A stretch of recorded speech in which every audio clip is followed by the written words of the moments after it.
ശ്രീജ. ശരിയാണ്. ഇപ്പോൾ യൂറോപ്യൻ യൂണിയന്റേതായി വരുന്ന ഒരു പ്രസ്താവന വളരെ ശ്രദ്ധേയമാണ്. Every state has the duty and right lawfully to protect its citizens from the acts of terror. അതായത് ഏതൊരു രാജ്യത്തിനും അവരുടെ പൗരന്മാരെ ഭീകരവാദത്തിൽ നിന്ന് നിയമപരമായി രക്ഷിക്കാനും സംരക്ഷിച്ചു നിർത്താനുമുള്ള ഉത്തരവാദിത്വമുണ്ട്. ആ ഉത്തരവാദിത്വമാണ് ഇന്ത്യ നിർവഹിക്കുന്നത് എന്ന് യൂറോപ്യൻ യൂണിയനും ഇന്ത്യക്കൊപ്പം നിന്ന് പറയുന്നു. വളരെ ശ്രദ്ധേയമായ ഒരു കാര്യമാണ്. ഇന്ത്യക്ക് ലോകരാജ്യങ്ങളുടെ മുഴുവൻ പിന്തുണയുണ്ട് ഈ സമയത്ത് എന്നത് ഏറ്റവും ശ്രദ്ധേയമാണ്.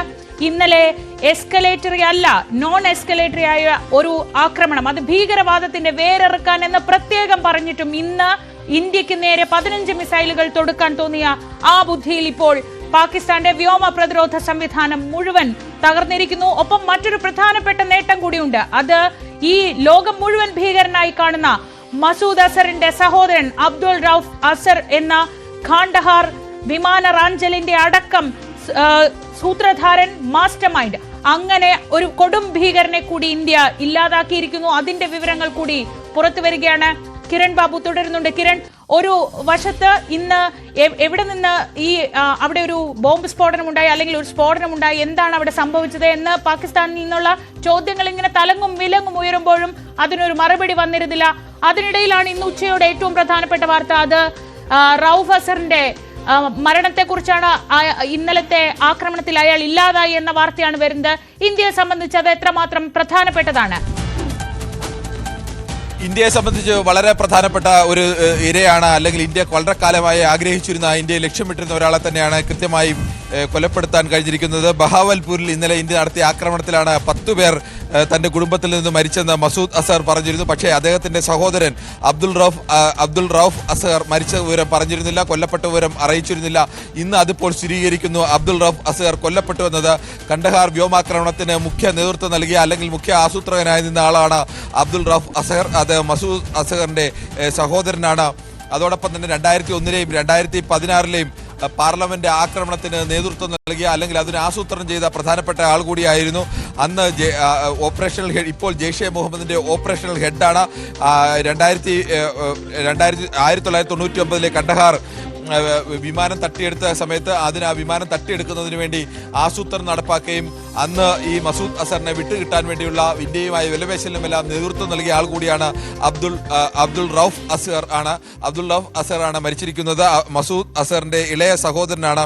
ഇപ്പോൾ ജെയ്ഷെ മുഹമ്മദിന്റെ ഓപ്പറേഷണൽ ഹെഡായി പ്രവർത്തിക്കുന്നുണ്ട്. അന്ന് ഈ അബ്ദുൾ റൌഫ് അസറും 5 ഭീകരരും ചേർന്നാണ് കാഠ്മണ്ഡുവിൽ നിന്ന് ഡൽഹിയിലേക്ക് പറന്ന IC-814 വിമാനം ഹൈജാക്ക് ചെയ്യുകയും അവസാനം ഇന്ത്യയുമായി വിലപേശി യാത്രക്കാരുടെ ജീവൻ വെച്ചുകൊണ്ട് വിലപേശുകയും അവസാനം മസൂദ് അസറിനെ വിട്ടുകിടാൻ ഇന്ത്യ നിർബന്ധമാകുകയും ഒക്കെ ചെയ്യുന്ന അവസ്ഥയിലേക്കുണ്ടായത്.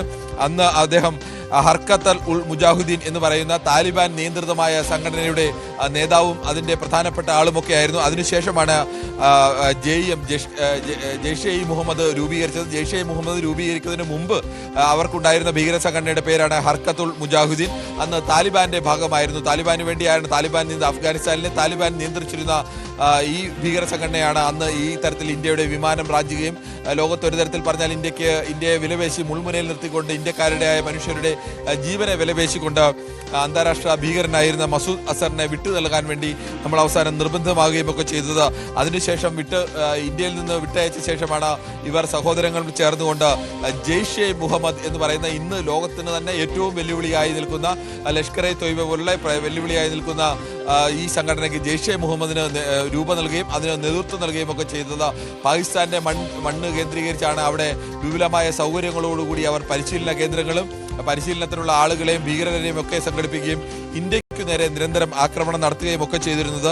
2001-ലെ പാർലമെന്റ് ആക്രമണത്തിലും 2016-ലെ പാർലമെന്റ് ആക്രമണത്തിലുമൊക്കെ പ്രധാനപ്പെട്ട ആസൂത്രകനായി പ്രവർത്തിച്ച ആളാണ്. ഇന്ത്യ മാത്രമല്ല, അന്താരാഷ്ട്ര തലത്തിൽ ഭീകരരുടെ പട്ടികയിൽപ്പെടുത്തിയ, വിവിധ പ്രധാനപ്പെട്ട രാജ്യങ്ങളടക്കം ഭീകരരുടെ പട്ടികയിൽപ്പെടുത്തിയ ഒരു കൊടും ഭീകരൻ കൂടിയാണ് അബ്ദുൾ റൌഫ് അസറാണ് ഇന്നലത്തെ ഇന്ത്യയുടെ ബഹാവൽപൂരിൽ ജെയ്ഷെ മുഹമ്മദിന്റെ കേന്ദ്രത്തിനു നേരെ നടത്തിയ ഇന്ത്യയുടെ മിസൈൽ ആക്രമണത്തിൽ കൊല്ലപ്പെട്ടിരിക്കുന്നത്. അതിപ്പോൾ സ്ഥിരീകരണം വന്നിരിക്കുന്നു. ഇന്നലെ 10 കുടുംബാംഗങ്ങൾ മരിച്ചു. താനും മരിച്ചാൽ മതിയായിരുന്നു എന്ന തരത്തിലൊക്കെ, നിരാശ കലർന്ന തരത്തിലൊക്കെ ഇന്ത്യയിലെ അനേകായിരങ്ങളെ കൊലപ്പെടുത്താൻ വേണ്ടി ഒട്ടേറെ ഭീകരാക്രമണങ്ങൾ ആസൂത്രണം ചെയ്ത മസൂദ് അസറിനെ പോലെ രാജ്യാന്തര തലത്തിലുള്ള ഒരു ഭീകരൻ പോലും പറയേണ്ടി വന്നെങ്കിൽ അയാൾക്ക് കുടുംബാംഗങ്ങൾ അദ്ദേഹത്തിൻ്റെ സഹോദരൻ മരിച്ചു വരും അപ്പോഴും മറച്ചു വെക്കുകയായിരുന്നു. തൻ്റെ ബന്ധുക്കളാണ് മരിച്ചത്, തൻ്റെ അച്ഛൻ്റെ സഹോദരൻ മരിച്ചു, സഹോദരി മരിച്ചു, മറ്റു ചില ബന്ധുക്കൾ മരിച്ചു എന്നൊക്കെ പറയുമ്പോഴും ഈ സഹോദരൻ മരിച്ചു എന്നുള്ള വിവരം പറഞ്ഞിരുന്നില്ല. അങ്ങനെ മരിച്ചു എന്ന് പറഞ്ഞാൽ സ്വാഭാവികമായും ജെയ്ഷെ മുഹമ്മദിന്റെ ഓപ്പറേഷണൽ ഹെഡ് എന്ന് പറയുന്ന ആൾ, ജെയ്ഷെ മുഹമ്മദിലെ രണ്ടാമൻ എന്ന് വേണമെങ്കിൽ പറയാം. അത്തരത്തിൽ ലോകത്താകമാനം ജെയ്ഷെ മുഹമ്മദിന്റെ നേതൃത്വത്തിൽ നടക്കുന്ന ഭീകരാക്രമണങ്ങൾക്ക് നേതൃത്വം നൽകുന്ന, അവരുടെ ഓപ്പറേഷനുകൾക്ക് നേതൃത്വം നൽകുന്ന ഏറ്റവും വലിയ മാസ്റ്റർ മൈൻഡ് എന്നൊക്കെ പറയാവുന്ന തരത്തിലുള്ള ആളെയാണ് ഇന്ത്യ കൃത്യമായി തന്നെ കൊലപ്പെടുത്തിയിരിക്കുന്നത്. അത് അംഗീകരിക്കാൻ തയ്യാറായിരുന്നില്ല. പക്ഷേ ഇന്നിപ്പോൾ ആ മൃതദേഹം ഇന്നിപ്പോൾ അങ്ങനെ കൊല്ലപ്പെട്ടു എന്നത് അവർക്ക് അംഗീകരിക്കേണ്ടി വരുന്ന അവസ്ഥ ഉണ്ടായിരിക്കുന്നു. ഇന്ത്യയെ സംബന്ധിച്ചിടത്തോളം ലോകത്തിന് തന്നെ ഭീഷണിയായിരിക്കുന്ന ഒരു ഭീകരനെ കൊലപ്പെടുത്താൻ കഴിഞ്ഞിരിക്കുന്നു എന്നുള്ളതാണ്. ഇന്നലെ അടക്കം മസൂദ് അസറിന്റെ 10 ബന്ധുക്കൾ മരിക്കുമ്പോഴും മസൂദ് അസർ മരിച്ചില്ലല്ലോ, അല്ലെങ്കിൽ ഇന്ത്യയുടെ ആക്രമണത്തിൽ നിന്ന് രക്ഷപ്പെട്ടല്ലോ എന്നുള്ള പരോക്ഷമായ ഒരു സന്തോഷം അല്ലെങ്കിൽ പരോക്ഷമായ ഒരു ആശ്വാസമൊക്കെ ജെയ്ഷെ മുഹമ്മദിനുണ്ടായിരുന്നു. പക്ഷേ ജെയ്ഷെ മുഹമ്മദ് എന്ന് പറയുന്ന ആഗോള തലത്തിൽ തന്നെ ലോകരാജ്യങ്ങൾക്കടക്കം ഭീഷണിയായ ഭീകര സംഘടനയുടെ രണ്ടാമൻ, അവരുടെ ഓപ്പറേഷണൽ ഹെഡിനെയാണ്, അബ്ദുൾ റഫ് അസറിനെയാണ് ഇന്നലത്തെ ആക്രമണത്തിൽ കൊല്ലപ്പെട്ടിരിക്കുന്നത് എന്നുള്ള വാർത്ത പുറത്തു വരുന്നു.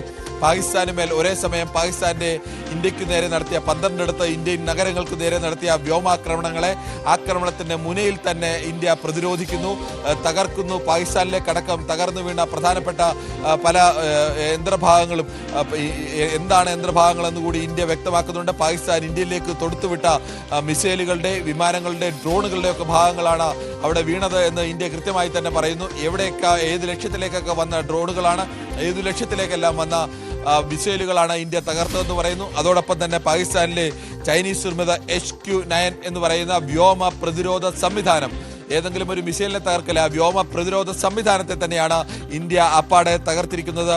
പാകിസ്ഥാനെ സംബന്ധിച്ച്, പാകിസ്ഥാൻ സേനയെ സംബന്ധിച്ച് അതികഠിനമായ തിരിച്ചടിയാണ്.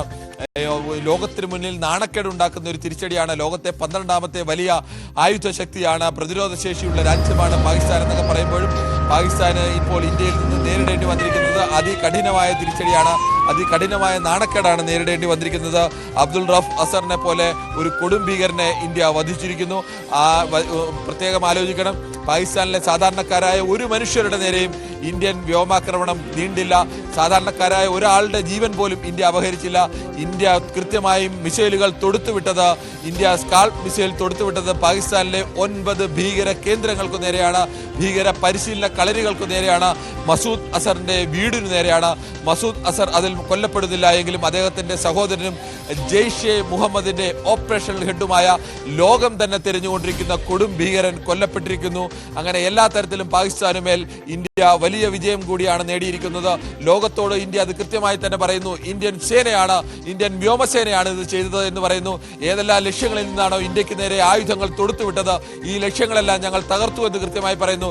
നിങ്ങളുടെ രാജ്യത്ത് തകർന്നു വീണിരിക്കുന്ന ഓരോ ആയുധ ഭാഗങ്ങളും അല്ലെങ്കിൽ ഓരോ വിമാനത്തിന്റെ ഭാഗങ്ങളുമെല്ലാം ഞങ്ങൾ തകർത്തതാണ് എന്ന് ഇന്ത്യ അഭിമാനത്തോടു കൂടി തന്നെ പറയുന്നു.